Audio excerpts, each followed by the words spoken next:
que, mediante o que foi falado nesta noite, já daria para salvar o mundo todo.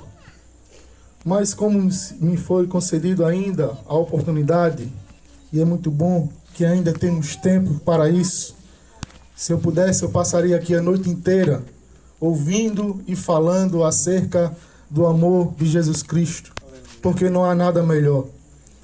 Os irmãos se expressando, aos que me antecederam nesta noite, disseram que poderiam estar em qualquer outro lugar nesse momento, mas fizeram a sua escolha, por amor a Jesus Cristo, está aqui, aleluia, falando deste amor maravilhoso. E esse também é o meu desejo, o desejo do meu coração, é estar onde o Senhor mandar. Posso dizer a vocês que sou feliz por tudo aquilo que Deus ele já fez também na minha vida. Quem era eu? Quem eu poderia ser se não fosse Jesus Cristo? E a minha oração é que eu possa continuar na presença dele, que quando eu estiver bem velhinho, qualquer criancinha possa me perguntar, não sei se me chamando de vovô, quem me dera, o Senhor ele me concedesse a este milagre, mas se me perguntasse, o Senhor ainda ama Jesus? Eu gostaria de dizer até meus últimos dias de vida, sim, eu continuo amando. Como é maravilhoso amar a Cristo. Para isso nós fomos feitos, para isso nós fomos criados, para isso que nós nascemos, e não há nada que preenche o nosso coração a não ser a pessoa bendita do nosso Deus. Que pena que muitos ainda permanecem a se iludir. Que pena que muitos ainda tentam preencher o vazio do seu coração por aquilo que é passageiro, por aquilo que passa, por aquilo que se acaba logo. O vazio que há no coração do homem é muito grande. É do tamanho de Deus e apenas aquilo que é eterno. Somente Deus é capaz de preenchê-lo. E através do seu Espírito Santo é que Ele deseja agir na nossa vida, é que Ele deseja nos tornar cada dia mais parecido com Ele, a cada dia nos atrair para perto dEle, pois o desejo dEle é passar uma eternidade ao nosso lado.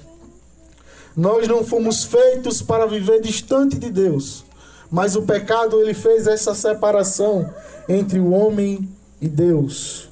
O pecado ele entristece a pessoa bendita de Deus. E como por um homem o pecado entrou no mundo, também apenas por um homem o pecado foi retirado. O pecado que começou lá no jardim, através da pessoa de Adão, ele foi retirado através da pessoa bendita de Jesus Cristo. Mas para que o pecado ele seja banido da minha vida e da tua vida, é necessário que aceitemos o sacrifício perfeito de Jesus Cristo ali na cruz. Crê nele, para que possamos, de uma vez por todas, mudar de rumo. Ao invés de se distanciarmos do Senhor, nos aproximarmos dele. Já foi falado aqui nesta noite que existem dois caminhos.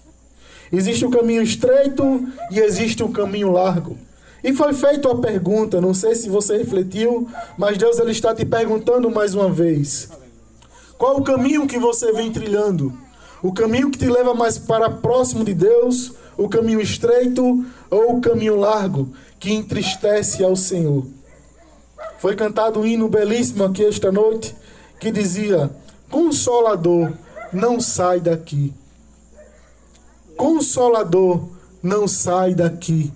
Não se afaste de mim. Espírito Santo de Deus, não sai daqui. Se formos perguntar quem aqui tem medo de alguma coisa, muitos dirão que tem mais medo de alguma coisa, outros de outra coisa. Mas será que algum de nós já paramos para refletir? Será que algum de nós, algum dia, já clamou como Davi e disse: Senhor, não retires de mim o teu Espírito Santo?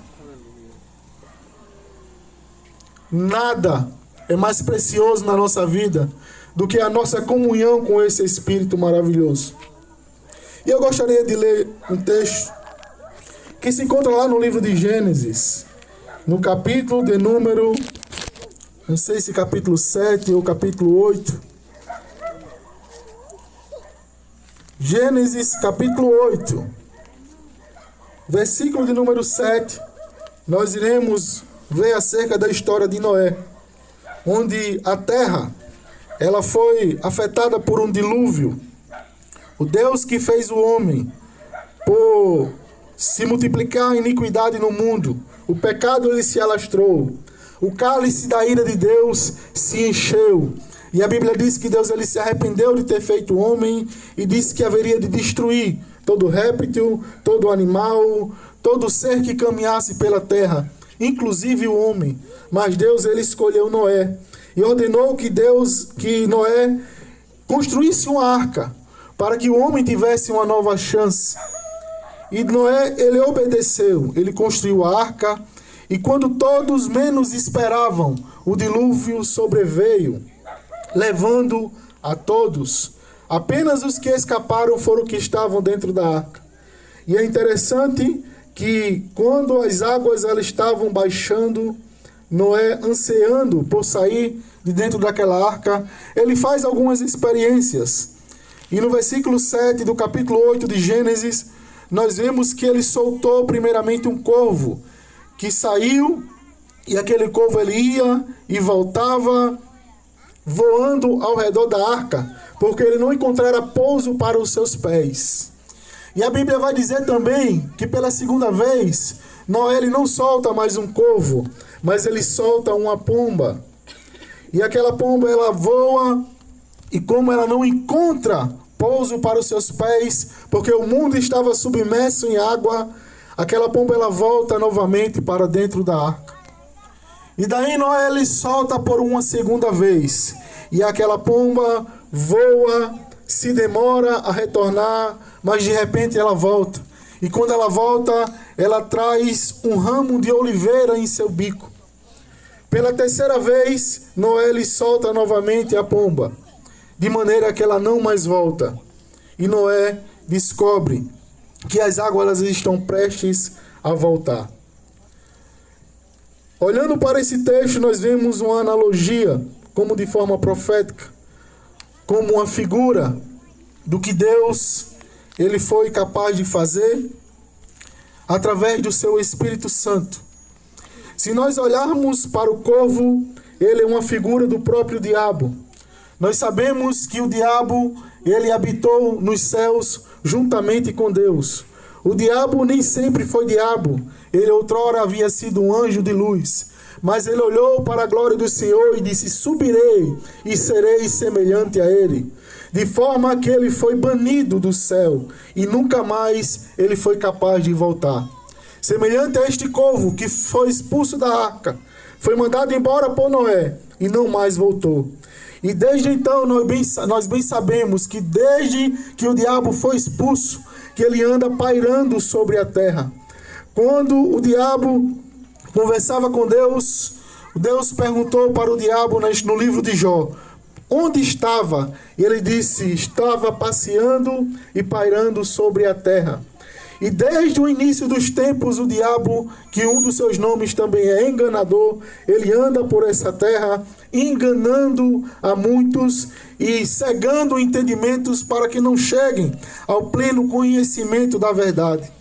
Mas vemos também nesse texto a figura de uma pomba, que tipifica o Espírito Santo de Deus. A pomba ela é um símbolo desse Espírito Santo de Deus. E da mesma forma que a pomba ela ia e voltava para a arca, nós vemos os acontecimentos e os atos do Espírito Santo de Deus no decorrer da história.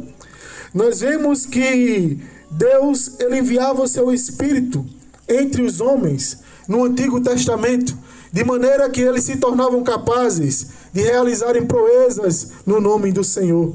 Mas o Espírito Santo ele ia e retornava, ele vinha e voltava para os céus e enchia homens de Deus como Moisés, que cheio do Espírito Santo conduziu o povo de Deus, atravessou o mar em terra enxuta. O Espírito Santo de Deus encheu homens como Josué, que apenas louvando, muralhas caíram pelo poder de Deus. O Espírito Santo de Deus, ele encheu a Davi, que com as suas próprias mãos, ele matou leões e ursos, com apenas uma pedra ele derrubou gigantes. O Espírito Santo ungiu vários homens e realizou proezas. E ele retornava para os céus. Mas a Bíblia fala também que certa vez o Espírito Santo ele voltou. Mas ele voltou e pousou sobre alguém diferente. Ele pousou sobre o Filho de Deus chamado Jesus. Enquanto que o apóstolo João, um homem chamado João, ele pregava acerca do arrependimento. E Jesus se submeteu a ser batizado por ele. E João disse: eu que deveria ser batizado por você, eu não sou digno disto. E Jesus disse: é necessário que se cumpra em mim o que fez as Escrituras. E no momento que Jesus estava sendo batizado, a Bíblia diz que o Espírito Santo ele desce mais uma vez em uma forma corpórea de uma pomba e pousa sobre a cabeça de Jesus. E daí Jesus ele é levado ao deserto. Ele é tentado. Mas ele não é tentado para ser derrotado, ele é tentado para ser vitorioso. Pois a Bíblia diz que Jesus ele foi tentado em todas as coisas, mas ele venceu, ele não pecou. E ali naquele deserto, ele foi consolado por anjos. Anjos o deram de comer. E a Bíblia diz, lá no livro de Hebreus, que nós fomos enxertados na oliveira. Essa oliveira é Jesus. E nós sabemos que Jesus ele realizou sua obra aqui na terra. Morreu e ressuscitou pelo poder deste mesmo Espírito. E o Espírito Santo o levou de volta para os céus. Da mesma forma que aquela pomba no livro de Gênesis, ela levou um ramo de oliveira em seu bico. Jesus retornou aos céus pelo poder do Espírito Santo como a oliveira verdadeira, como ele mesmo é. Jesus é esta oliveira verdadeira. Mas a obra do Espírito Santo ela não parou por aí. A Bíblia fala que essa pomba ela retornou mais uma vez, mas ela retornou para ficar. Ela não voltou mais para a arca. Da mesma forma que Jesus prometeu, é necessário que eu vá, porque se eu não for, o Consolador não virá. Jesus foi e enviou o seu Consolador para que nos ensinasse todas as coisas. Da mesma forma que está profetizado no livro de Joel, onde Deus disse que um dia derramaria o seu Espírito sobre toda a carne. E aconteceu o quê? A igreja do Senhor, estando todos reunidos em um só lugar, no dia de Pentecoste, o Espírito Santo ele desceu mais uma vez. E ele continua a operar no meio do seu povo até os dias de hoje. O Espírito Santo de Deus, ele está no nosso meio. O Espírito Santo de Deus, ele opera sobre toda a carne. E ele continua poderoso para salvar. E o Espírito Santo de Deus, que está no nosso meio, e ele exige de nós uma resposta. Uma resposta que pode ser positiva ou negativa. Hoje nós podemos escolher trilhar o caminho da salvação, o caminho estreito ou o caminho largo. Sabendo que o caminho largo, ele conduz à perdição eterna. Ele nos conduz para distante do Senhor. Mas o caminho estreito nos liga a este Espírito Santo, através do arrependimento, através do novo nascimento. Pois a Bíblia diz que aquele que não nasce da água e do Espírito não pode entrar no reino dos céus. Eu quero te dizer nesta noite que os céus estão abertos para mim e para você, mas que para entrar no céu é necessário nascer de novo. É necessário que haja arrependimento no meu e no teu coração. E o mesmo Espírito Santo que gera o arrependimento na vida de um é o que gera o arrependimento na vida do outro. De maneira que é nós que decidimos. Se nós decidimos caminhar com olhos vedados para o inferno agora mesmo, a culpa não é de Deus, a culpa é nossa. O Espírito Santo já está disponível.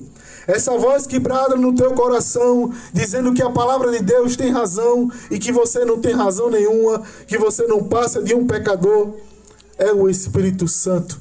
Ouça a voz dele nesta noite. Recuse-se a ouvir a voz do orgulho e perceba o quanto você necessita da salvação que há em Deus, nosso Senhor Jesus Cristo, pois ele deseja te salvar.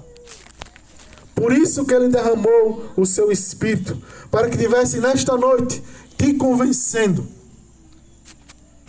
E qual o caminho que você deseja escolher? Talvez possa ter alguém me ouvindo nesta noite e dizendo, batendo no peito, eu já sou crente, eu já escolhi Jesus. Mas a Bíblia diz que é pelos frutos que se conhece a árvore. Pelos frutos conhecereis. Pois após você estender sua mão a Cristo e ele segurar na sua mão, há um caminho a ser seguido.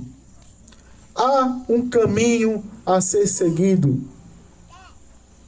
E como é que você pode ter certeza da sua salvação hoje? Não é porque um dia você levantou a sua mão a Cristo.